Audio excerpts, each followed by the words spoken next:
Hi, everyone. Thank you so much for joining us for today's webinar. We're going to give folks just a few minutes here to filter into the room. We had quite a large number of people RSVP, so we're excited to have you. All right. Oh, I'm having a little Zoom technical difficulties. Eric, I need to bop out of Zoom really quick. I'll be back in 2 seconds.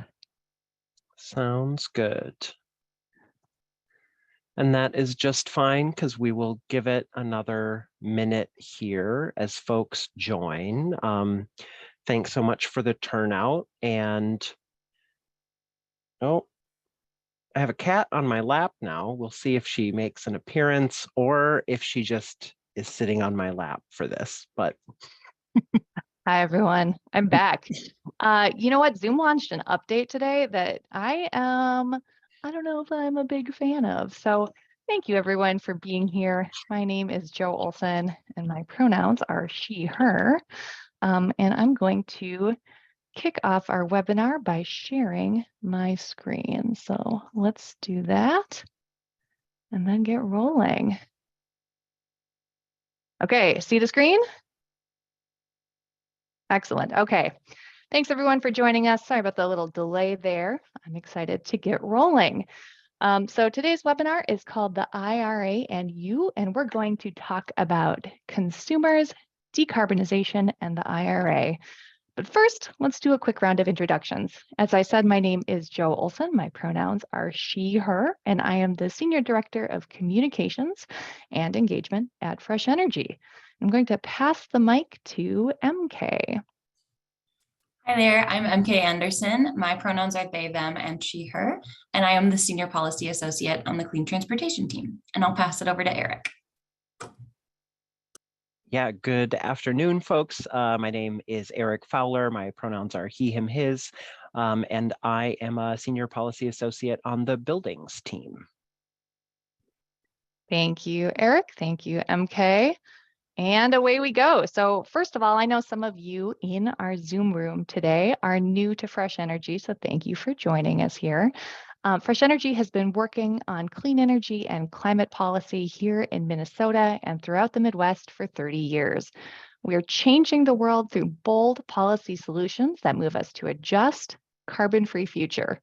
And we're helping everyone who lives here end dependence on fossil fuel, electrify their lives, and build a healthy, clean energy economy where all can thrive. And with the urgency of climate change so clear today, we are committed to looking forward and moving farther, faster. So the reality of climate change and extreme weather fueled by climate change is not lost on Minnesotans. We're experiencing it throughout our state, from the Iron Range down to Mankato and back up to the Twin Cities and in the very neighborhoods that many of us call home. And this picture here, in fact, is by my hometown. It's Lake Chetek. So climate change isn't something that merely impacts our cities or Lake Chetek. It has very real negative impact on the health of communities across greater Minnesota. And in particular, extreme weather fueled by climate change dampens the rich traditions that make Minnesota and the Midwest an agricultural heartland. And in fact, we see the effects of climate change in the health of the natural lands around us, including in some of our favorite, most protected natural landscapes, like the state and regional parks that we explore every year. And we see it most clearly and are often most woken up to its realities when we're confronted with the danger that climate change poses to our families and neighborhoods, whether by contributing to the physical destruction of our communities or by playing a role in polluting the air we breathe or the water that we drink. So many of you know this, but the US has by far the largest amount of cumulative carbon emissions in the world, and our Midwest region's emissions remain incredibly high, which means that we have a crucial role to play in reducing emissions moving forward. The data shows that if the Midwest was its own country, it would be the 5th largest greenhouse gas emitter in the world, ranking between Russia and Japan. But it doesn't have to be this way, and it certainly doesn't have to get worse. So that's where Fresh Energy comes in. At Fresh Energy, we're using policy change to tackle the root causes of our high emissions, and we're doing that in several ways. So Fresh Energy's work encompasses creating a carbon-free electricity system in the near term with renewable power, replacing coal and other polluting fossil fuels, as well as building the grid of the future, harnessing modern energy efficiency opportunities and moving carbon-intensive parts of our economy, like transportation and heating, onto clean electricity, ensuring a just and equitable energy transition for marginalized communities, and of course, building a shared commitment to climate action by catalyzing support for a carbon neutral economy, or as we like to say, moving folks from education to action. So we've got teams at Fresh Energy laser focused on these issues using their skills as attorneys and scientists, engineers and advocates to turn the tide so we can help protect Minnesotans, the communities, and the natural spaces that we love. And with that, I'm going to turn over to MK. Thank you, Jill. So this is the emissions landscape here in Minnesota. This is published each year by the Minnesota Pollution Control Agency. Keep in mind that the most recent recommendations from the world scientists are for emissions across every sector to drop by about 50% by 2030 and reach net zero by 2050. As you can see here, emissions from 4 sectors dropped between 2005 and 2018, but by far the greatest drop was in the electricity sector. Transportation emissions declined a bit, but are now our largest source of emissions in Minnesota and nationwide.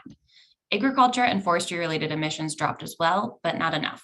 Significant issues can be seen in the industrial and building sectors where emissions actually increased, going in the wrong direction. Unfortunately, home heating is a large contributor to this.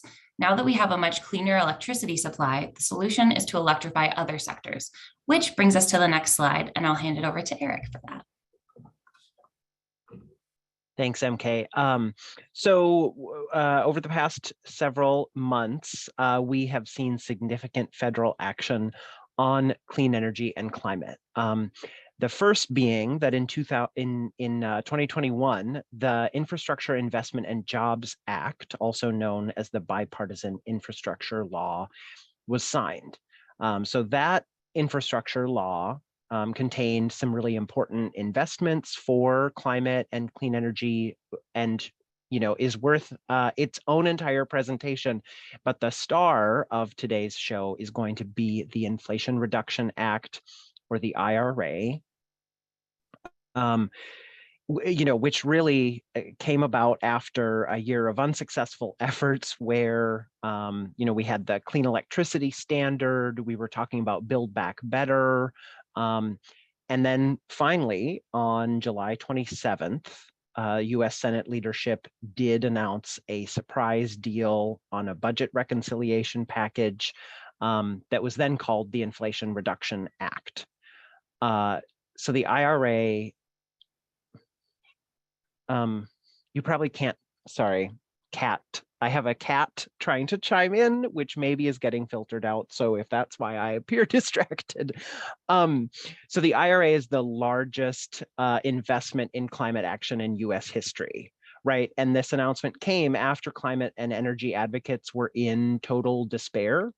We had kind of given up entirely on a compromise with Senator Joe Manchin. But Minnesota Senators Tina Smith and Amy Klobuchar both did play crucial roles in finding consensus in their party and getting the IRA over the finish line in the Senate. Senator Tina Smith in particular was part of a handful of senators called the Never Give Up Caucus. So she and her team were super instrumental in making this bill a reality. And we also really want to thank and celebrate Minnesota reps Angie Craig, Betty McCollum, Dean Phillips, and Ilhan Omar, who all voted in favor of the bill in the House. So in a nutshell, it was the IRA was signed on August 16th. And again, is the largest investment in climate action in US history. So that's going to result in 1 billion metric tons of annual emissions reductions by 2030. The IRA is a $369 billion climate and tax package.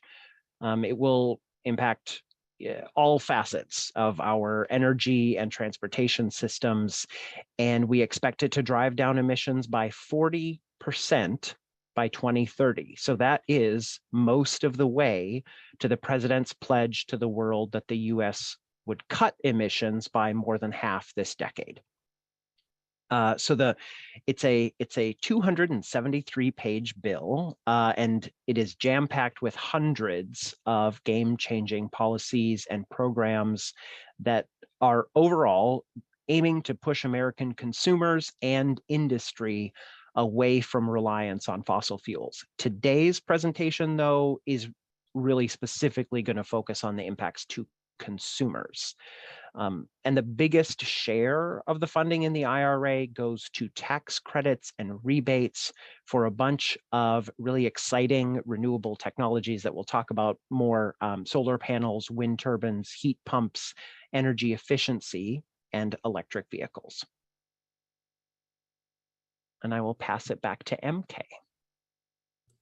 Thanks, Eric. All right, so back to this chart from a few slides ago. While the IRA impacts all aspects of decarbonization across industries, it also incentivizes you, the consumer, with tax rebates and incentives to end your dependence on fossil fuel and get carbon out of your life at home and with how you get around, and save money while doing it. If you're looking to reduce your greenhouse gas emissions, this is the bill for you. The programs developed and funded through the IRA target solutions that will reduce emissions for both consumers and businesses. However, as Eric said, today we'll be focusing on the consumer side of things. So before we dive into what's in the bill, let's review some of our greenhouse gases, since we'll be talking more about them as the presentation goes on today. That graphic in the last slide was only for CO2, or carbon dioxide. That chart features carbon dioxide because it's the largest contributor to climate change, and it's so very common. Carbon dioxide is emitted whenever coal, oil, natural or fossil gas, and other carbon-rich fossil fuels are burned. However, there are other greenhouse gases that we need to be thinking about as well. So greenhouse gases also include methane, nitrous oxide, and fluorinated gases that all accumulate in the atmosphere and create the heat reflective layer that keeps the Earth at a livable temperature. So let's hit pause here and talk briefly about methane. Carbon dioxide is the largest contributor to climate change, in part due to the sheer volume of CO2 that is emitted through human activity.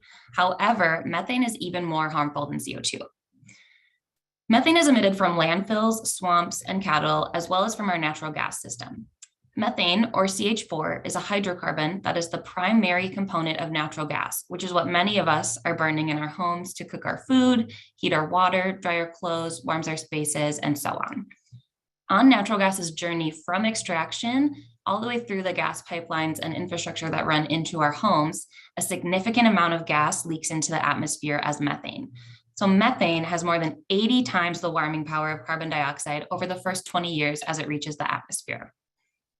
After it reaches the atmosphere. So even though CO2 has a longer lasting effect, methane really sets the pace for warming in the near term. Combusting natural gas then also creates carbon dioxide emissions. So at least 25% of today's global warming is driven by methane emissions from human actions. I also briefly wanted to talk about nitrous oxide. So nitrous oxide, or N2O, has a global warming potential of 273 times that of CO2 over a 100-year time scale. It also accounted for about 7% of all greenhouse gas emissions in the US from human activities in 2020. Back to you, Eric. Okay, thanks, MK. And time for an asterisk, which is that we're just gonna, say that we are not tax advisors and we are not your home construction contractors, which means that we cannot give you specific advice on your personal situation as it relates to the IRA. However, what I want to do is give a quick overview of some of the consumer-specific elements of the IRA and how they will impact your personal decarbonization choices. So the idea is that after today, you will have more tools and terms that you need to have those conversations with your, tax advisor and with folks who will do work on your home and to do your own research. And then the second pause is to say that even though some of these incentives will not be available until 2023, and we'll talk about that later, that does not mean that you should wait until 2023 to get a heat pump or other subsidized appliance. So we're going to go over a lot of excellent incentives and investments in electric appliances that will help free our homes from fossil fuel dependence. But don't let those future incentives stop you from replacing your HVAC, for example, with a heat pump, or your water heater with a heat pump water heater today. And why is that? So some things to think about are that the IRA is economy and industry-wide change. It's going to be kind of unprecedented, right? Systems are going to break and get rebuilt. States and tribes will need to make plans for how to spend funds and implement policy, and there could be delays. We'll also see supply chains having growing pains, and it will take time for contractors to get used to the newer technologies. We'll also see those contractors who are already familiar probably get booked out as the demand increases. And it could also be that over time, some of the sticker prices will increase and eat away some at these incentive amounts. So all of that is to say, we like the advice of Nate, the House Whisperer. That's what he goes by, Nate Adams, who blogs extensively about electrification, consulting and implementation. He says, always design first and then consider incentives. We don't want to let the money change or dictate what we're doing completely. So we start with making an electrification plan, which is especially true for upgrading your heating, ventilation, and cooling, or HVAC. If you have enough electrical capacity already coming into the building, upgrading to an induction stove or a heat pump water heater might be more of a one-for-one replacement, but especially HVAC, it connects to a lot more elements in the building and probably needs more planning. So doing your homework can start with, thinking about your goals and also getting an energy audit. And there are groups like CEE, the Center for Energy and Environment, and their Home Energy Squad that can do an energy audit in your home that will test things like insulation, how leaky the windows and doors are, and they will help you identify important weatherization and pre-weatherization projects that you should do to prepare, or that you can do alongside electrification. So again, going back to the example of heat pumps, you wouldn't want to invest in a heat pump first if you also have super leaky windows. That energy efficiency should come before or at the same time. Otherwise, it is wasting energy and wasting money. And the good news is that the IRA can also help with some of those projects. So another key bit of framing is the equity considerations that have gone into the IRA. One of those really important pieces is that there are both tax credits and rebates. So an important distinction between tax credits and rebates is that the tax credit will come into play the following tax year, right? So you don't get that money back immediately. Rebates, some of which are going to be at the point of sale in the IRA, will happen immediately or soon after the purchase. So rebates are one win from an equity perspective because you don't have to wait to get the money back, and it doesn't require you to have that tax liability to benefit from the incentives.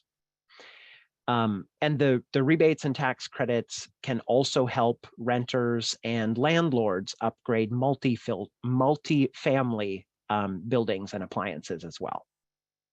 And this will be part of our advocacy over the long term, and now, especially with the IRA, is helping educate and encourage all building owners, including landlords, on the health, safety, and financial perks of electrification. Second, most of the consumer tax credits and rebates are in effect through 2031 or 2032. And this is really important because it allows for planning, right? It allows for stability. And those caps are only annual. So you can take advantage of these over the course of several years, which is good both for individuals and for industries that will be growing to meet this demand, to have that certainty to plan. Third, there is an income eligibility component for rebate amounts on consumer products in the IRA. This is to prioritize access for under-resourced households, and the IRA will use area median income, or AMI, to determine these caps. Okay. All of that said, there is one note that the tax credit portion of the IRA is going to be more straightforward and should be totally clear by the end of this year. That's the federal government having the federal government do things. But the rebate programs are a different story. So remember, the rebates are generally geared towards lower income recipients below 150% of area median income. And they are going to be run not by the federal government, right, but by states and tribes individually. So they each have 2 years to implement their own rules and program. So that means, like, North Dakota, for example, might not have its rebates associated with the IRA set up until 2024. Here in Minnesota, Fresh Energy is actively working with state agencies to ensure equitable and expeditious allocation of those IRA rebates. Okay, 2 other quick things on this slide. Reminder, some of the buckets of credits and rebates have annual limits, so bear that in mind as you plan.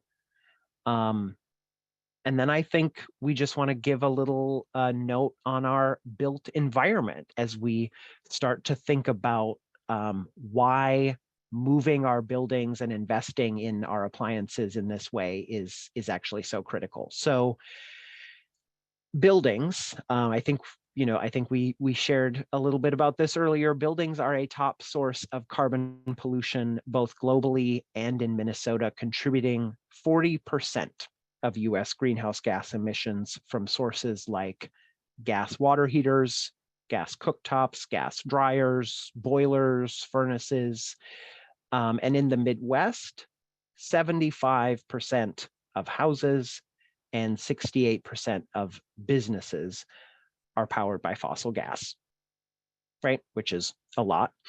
And these devices also generate air pollutants that we now have a ton of research about the harms of. That includes nitrogen dioxide, sulfur dioxide, polycyclic aromatic hydrocarbons, carbon monoxide, carbon dioxide, VOCs, or volatile organic compounds, and particulate matter, really fine particulate matter that you might see listed as PM 2.5. So these are harmful to our health and not what we want to be breathing in our homes. So as you saw on the colorful chart, right, with the Minnesota stats, while our electricity and transportation sectors are getting cleaner, pollution from buildings is still increasing. So that is a growing problem that requires immediate action, which is luckily spurred on by the investments in the IRA.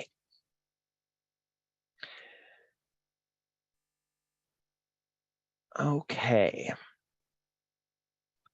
So we talked about rebates. There is the high efficiency electric home rebate program is one of these elements in the IRA. It includes $4.5 billion in direct rebates for low and moderate income households, again, that are below 150% of the area median income.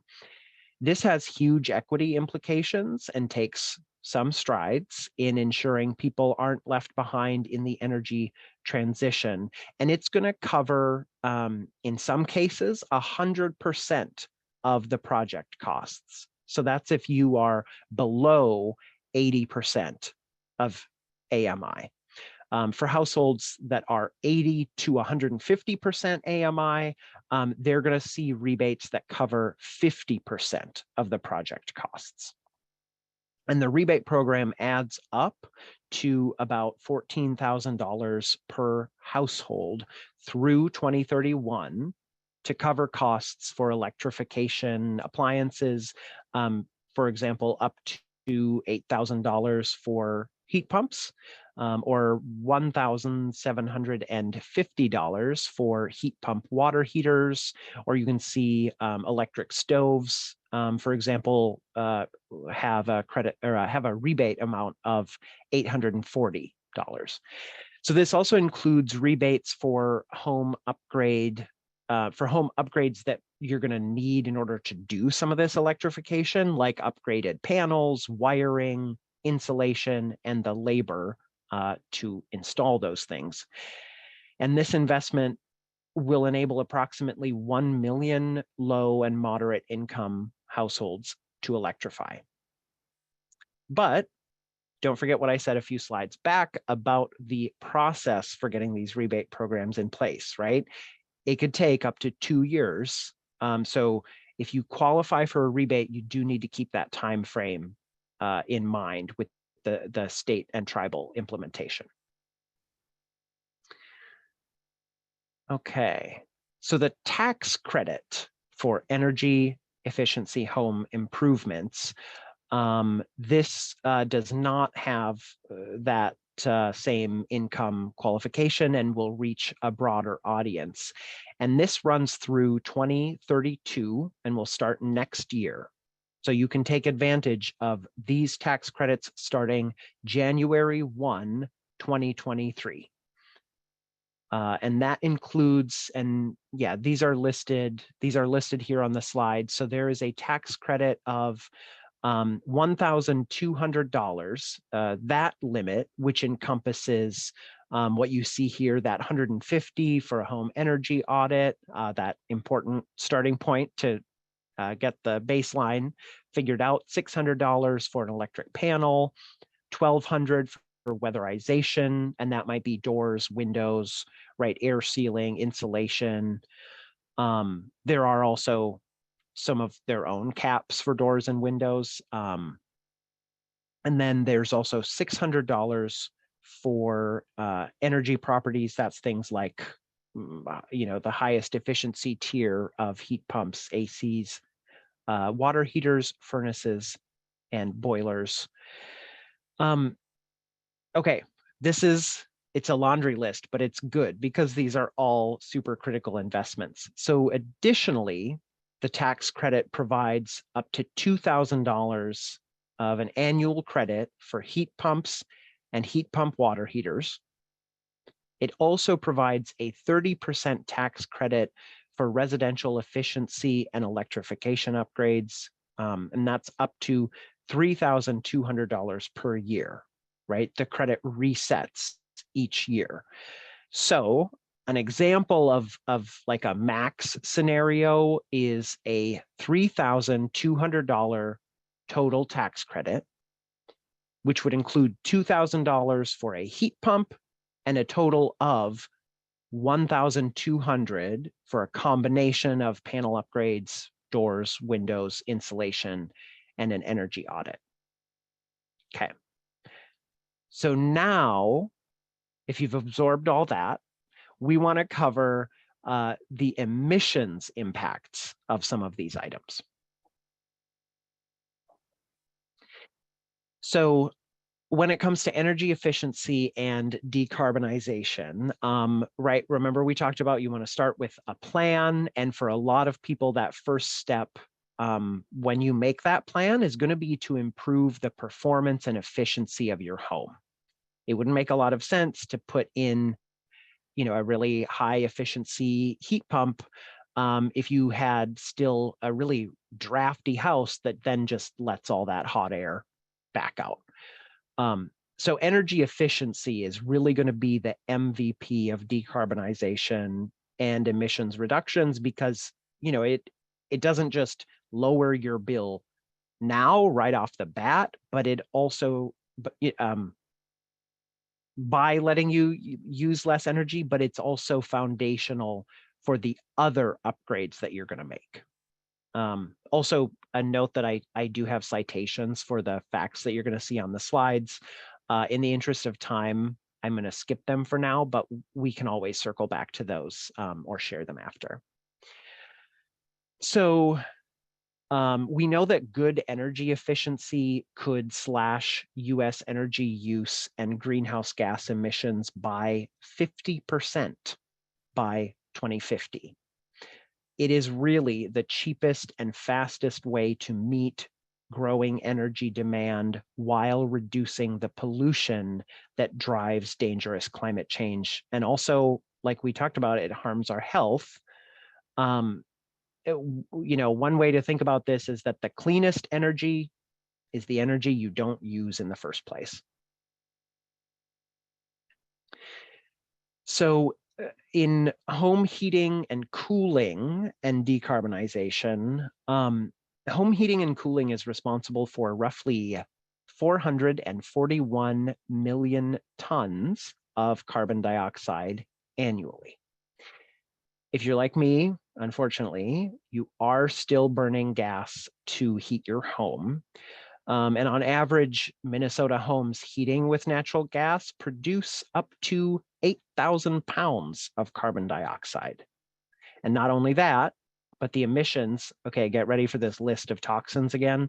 The emissions from gas boilers and furnaces include all these things like NO2, carbon monoxide, for some reason, CO, carbon monoxide, carbon dioxide, CH4, N2O, VOCs, remember volatile organic compounds, and PM 2.5, that's that particulate matter, which is just really, really, really tiny, which is bad, which is not the subject of this presentation. So these have all been linked to a ton of chronic health effects and disease, including respiratory illness, cardiovascular disease, and premature death.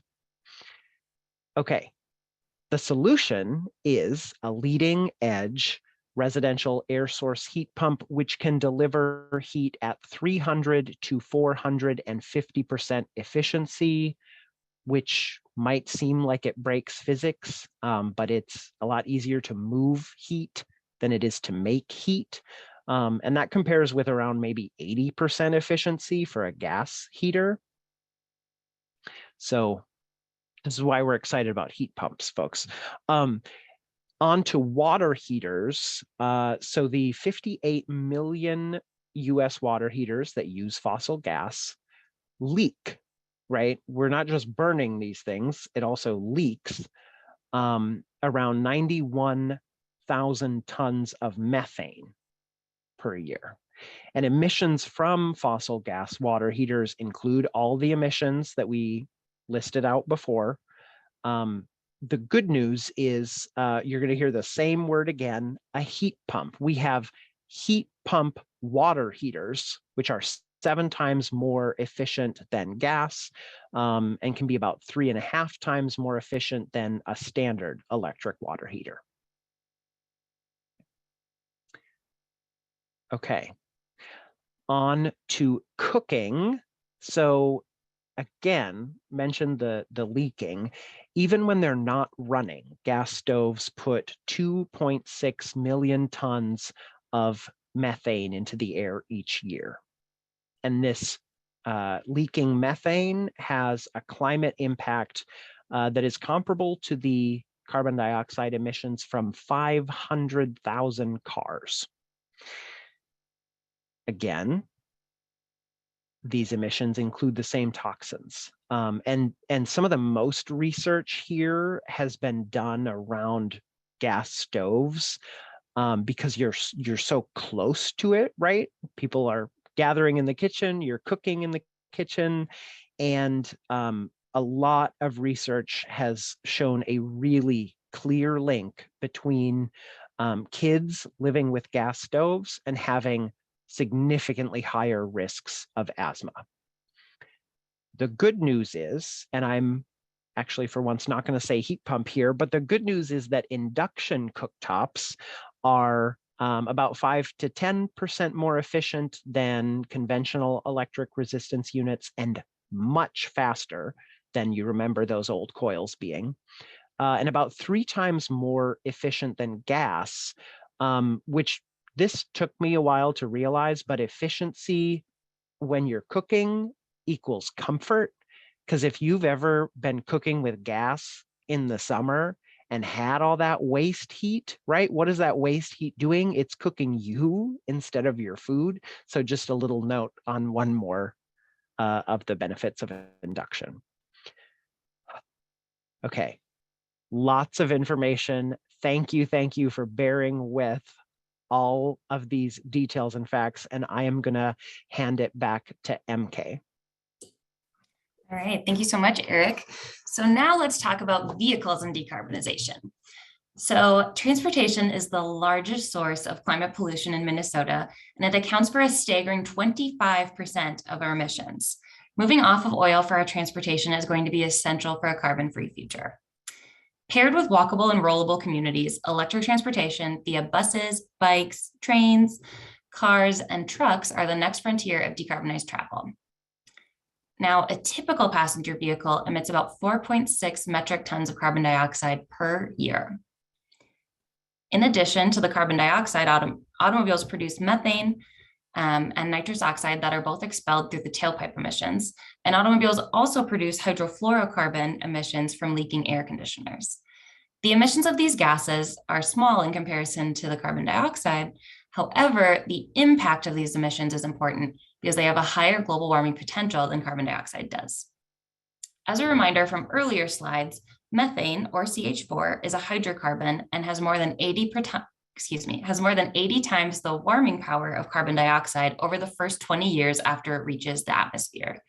So even though CO2 has a longer lasting effect, methane sets the pace for the warming in the near term. At least 25% of today's global warming is driven by methane from human actions. And nitrous oxide has a global warming potential of 273 times that of carbon dioxide for a 100-year timescale. It also has accounted for about 7% of all US greenhouse gas emissions from human activities. In 2020, nitrous oxide emissions, 7% of US greenhouse gas emissions from human activities in 2020. In addition, nitrous oxide emissions are dangerous to breathe in, and they really negatively affect our air quality and therefore our health and quality of life. But the good news, fully electric vehicles have no tailpipe emissions, and we're seeing more makes and models come onto the market every year. The carbon impact of EVs is smaller than that of gasoline vehicles, even when we're accounting for the electricity used for charging. And as we transition to using more renewables to produce our energy, the electricity we use to power those vehicles becomes even cleaner. Here in Minnesota, as of 2021, 55% of our energy generation comes from renewables and carbon-free sources. And if you're an Xcel Energy customer, right now that number is about 59%. Okay. So let's get ahead of one big talking point that we hear a lot when talking about electrification and EVs.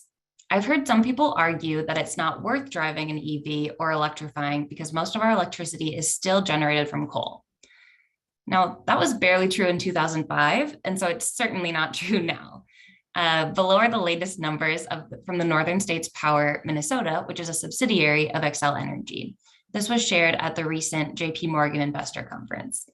As you can see, Xcel's generations mix has changed a lot over the past 15 years, and Xcel is anticipating it changing even more. Xcel Energy has really been a leader in utility decarbonization goals, and they have committed to providing 100% carbon-free electricity by 2050. So as we move end uses like our cars and transportation system onto electricity, our carbon emissions will continue to drop. All right, now for the good stuff. The IRA and EVs. The first thing the IRA did for EVs was change the clean vehicle tax credit. So the clean vehicle credit is the new and improved revamp of the existing $7,500 new electric vehicle tax credit. Major improvements to this credit include making the incentive available at the point of sale rather than having to wait until the following tax year, as it currently does, and placing an income cap on who can use the credit. So individuals making up to $150,000 and households that are making up to $300,000 are eligible. This credit will be available from 2023 through 2032. However, there are some caveats to the credit that are really important to mention. This tax credit is designed to incentivize North American-made EVs and is split into two parts. So buyers will receive the first half, or $3,750 of that credit, if the vehicle they purchase is made with a certain percentage of battery components that were manufactured or assembled in North America. And then buyers will receive the remaining $3,750 of that credit if the battery of the vehicle is constructed with a certain percentage of critical minerals that were either 1, extracted in the United States, 2, extracted in a country that the United States has a free trade agreement with, or that were 3, recycled in North America. Now, these percentage requirements are going to increase over time and relatively quickly. So make sure you're doing your homework to make sure that the vehicle you're purchasing qualifies for this credit. And for those of you who are looking for recommendations about which dealerships in Minnesota are familiar with EVs, plus other really, really great EV info, we recommend you visit shift2electric.com. So shift2electric.com, which is run by Fresh Energy's EV consultant and overall Midwest EV superstar, Yuka Kukkonen. Additionally, the IRA created a previously owned clean vehicle tax credit that will also start in 2023. So this is a tax credit for up to $4,000 or 30% of the purchase price of a used electric vehicle, whichever is lower, with a price cap of $25,000. So that used electric vehicle cannot be more than $25,000 at point of purchase. And then this credit is only available for used EVs that are bought through a dealer. So you can't be buying it on Facebook Marketplace from a friend that your dad knows or anything like that. It has to go through a certified dealer. And it's also income qualified. So the income qualification for this is $75,000 for single tax filers and $150,000 for joint tax filers. Now, I do want to point out that this credit does not have the same North American made / extracted component requirements that the new clean vehicle tax credit has. Just because the new vehicle credit will really help change manufacturing and production in North America now, but previously there haven't been cars that meet those requirements. So it wouldn't really be fair. So this tax credit has significant equity impacts and will go a really long way in making EVs more accessible and affordable for all Minnesotans. So we're very excited about this one. All right, the IRA and You. If you've learned anything today, it should be to 1, make a plan, especially if you're considering changes to your home, and do a home energy audit. First step, home energy audit. 2, get informed, dig into the elements of the IRA that you are interested in. And a good starting point is Rewiring America's IRA calculator, which is featured on the slide here. And then lastly, don't forget that the timelines are going to be really wonky. So contractors are still learning about these products and how to install them. And rebates could take up to 2 years to be finalized. All right, bonus content. The residential clean energy credit, tax credit for residential solar. So this is a 30% tax credit for solar heating, electricity generation, and other solar home products from your federal taxes. There is no dollar limit to this tax break, and this tax credit can stack with other energy tax credits. the residential clean energy tax credit for battery storage. This is a 30% tax credit for all home energy storage systems with a capacity of at least 3 kilowatt hours. This was previously only available for battery systems that were charged with on-site solar power systems, but now the storage system can utilize any energy source and qualify for this tax credit. So what's next? Stay connected with Fresh Energy. You can sign up for our monthly e-newsletter, Powering Progress, which will help you stay up to date on the latest and greatest energy and climate news here in Minnesota and beyond. And it will include invites to events just like this one. You can do that by visiting fresh-energy.org/subscribe.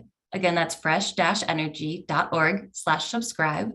Texting email to 833-898-6788. Again, that's texting email to 833-898-6788 or scanning the QR code on the screen. You can also check out the Take Action webpage on our website for opportunities to easily lend your voice to climate change. Back to you, Eric.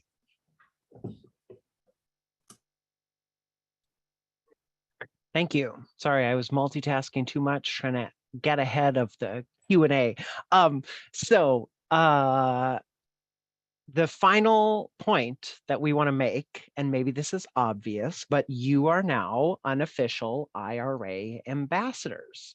So we're hoping that everyone who comes to these will share what you learned with friends, neighbors, coworkers.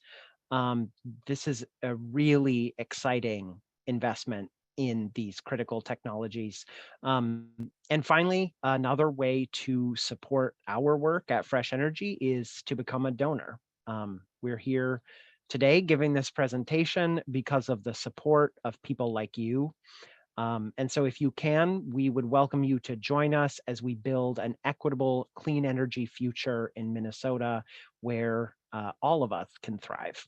And if you make a donation of $20 or more, we will even send you a pair of our one-of-a-kind wool, Fresh Energy branded clean energy socks featuring wind turbines and solar panels. So what's not to love about that? You can visit bit.ly/fresh socks. So that's bit.ly fresh socks, all lowercase, and make a donation today. Or I think you can just scan that QR code as well. Thank you so much. And I believe I'm handing it back to Joe. You know what, Eric, you're going to try to hand it back to me. We'll see if Zoom cooperates. I'm going to stop sharing my screen, and at risk of freezing my system, I was not observing the chat and Q&A. So I'm very excited to look at them now. So Eric, knowing that you were peeking at it ahead of me, was there any question that you thought we should address first? And then I'll kind of think of what could come next.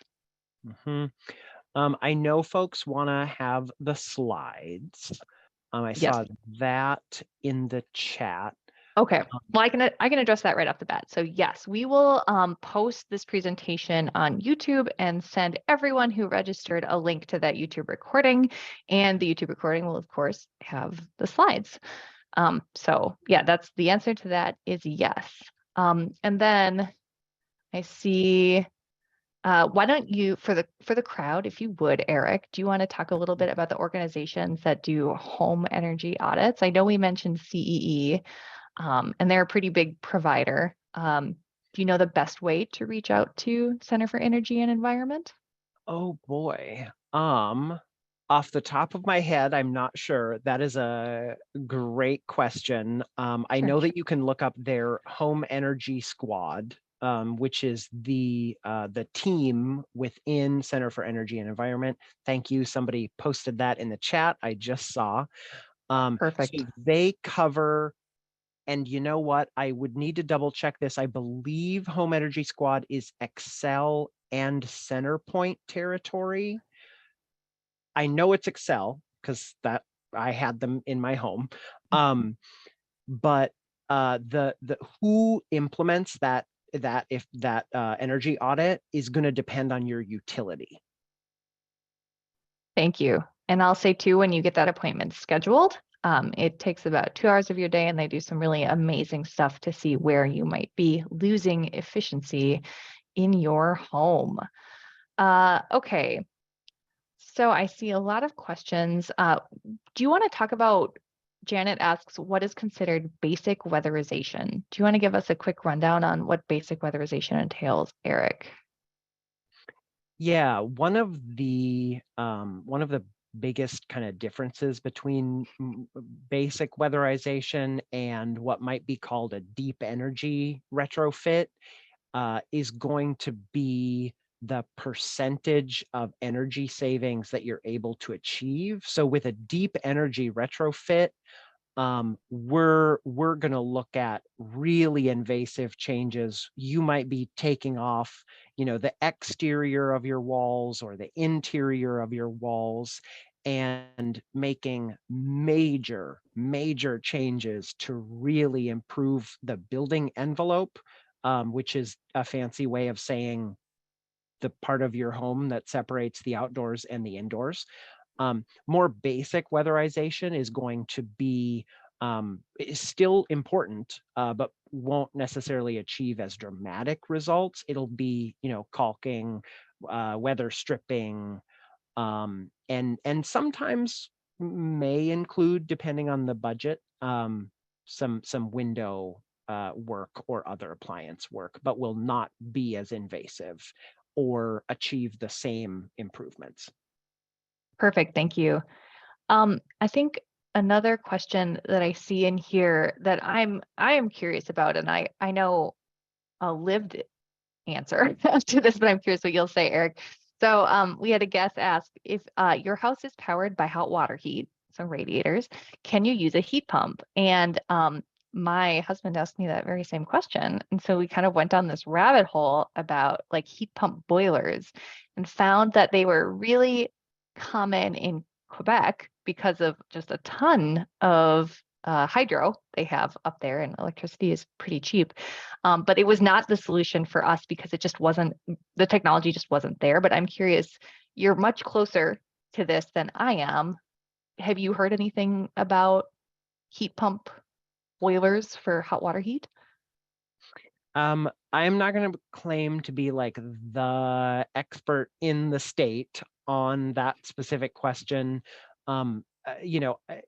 It definitely exists, and I am in the same boat. 1929 home with radiant heat.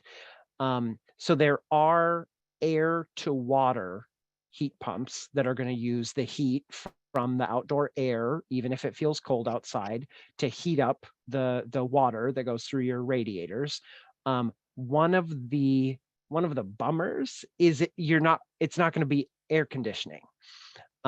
So if you do not have ducts and you do not add any kind of ducts, but you're just switching out your radiators from what is heating the water, you're not going to get the dual benefit of having one piece of equipment that is both your heating and your air conditioning. That's another one of the considerations. That's really helpful. Thank you, Eric. And obviously much more complete than my anecdotal reply. So I just want to note two things that I'm seeing in the chat. So Janet has really good things to say about home energy audits, and I've seen a couple other folks chime in about how great home energy audits are. They are the closest thing you'll get to like looking behind the curtain in your house and what's going on in how your house operates and keeps you comfortable. And then I also want to mention that Tina has said in the chat that if anyone is interested in seeing a deep energy retrofit, they just did one at their duplex in Prospect Park and would provide a tour. So if I'm going to send an email later today or tomorrow morning with a link to this webinar, and it'll come from my email. Oh, I was going to say, Tina, I was going to facilitate an email exchange here. So people can either reply to me and say they want to connect with Tina, or I see Tina just generously put her email address in the chat. So thank you for that offer, Tina. Okay, so let's talk about how the rebates for the IRA are going to play with utility rebates. I haven't seen any speculation on that, but I'm sure, Eric, that's something that conversations have already begun. Do you think they will be complementary? Will it push the utilities to go farther, faster? What do you anticipate on that front? Uh-oh, I have to confess to multitasking again. I was typing an answer. So utility rebates, they currently offer for like, water heater or whatever. How will those play with IRA-based rebates? That's a great question. Okay, cool. So That's the more to answer I come have. is what I'm hearing. Yeah. Okay. Yeah, I want to learn more about that too. And I anticipate too, our utilities are kind of figuring things out still. The IRA did come quite fast, and it has, as we said in the presentation, changed the entire landscape of things across industries. So very logistical question from Janet. What about a mini split for a house with hot water heat? And I think, Eric, as you said, it's okay, but it would be two systems, right? Because a mini split alone probably could not take on heating a whole house. Yeah, unless you sprinkled them throughout Okay. every room. Okay. You potentially could, but then you have, yeah, there are trade-offs. Great. But it potentially could. Okay. Okay. Thank you. MK, let's maybe give Eric a breather. Is there anything in the presentation about electric vehicles or transportation in the IRA that you want to add to the discussion, just based on some of the chat that you've been seeing? I saw some questions around like average miles traveled. Yeah, is there anything that you're seeing in how connected you are nationally and here in the state level around EVs in the IRA? Not really more than what we had talked about. I will talk about that question from the chat. So it was asked, so when we said that stat about the typical passenger vehicle emits about 4.6 metric tons of carbon dioxide per year.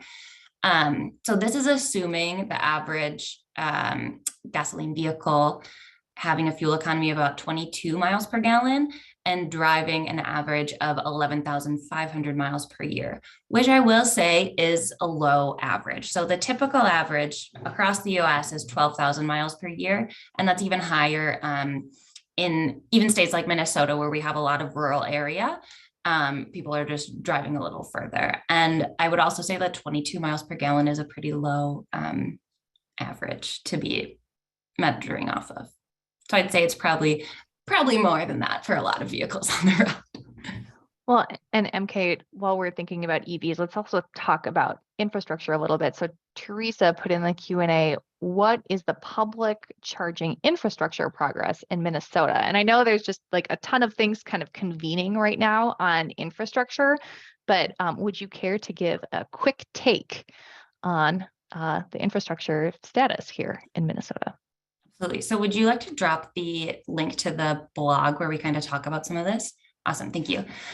So there's a lot happening in Minnesota. I think I recently moved here from Iowa, and just seeing the difference between the two states in EV infrastructure is incredible. But a lot of different programs are kind of coming together to really build out a strong public electric vehicle charging network in our state. So things like the NEVI program, which came out of the Infrastructure and Jobs Act, which is a program that provides money to states to really build out their, first their alternative fuel corridors, which for us is I-94 and I-35.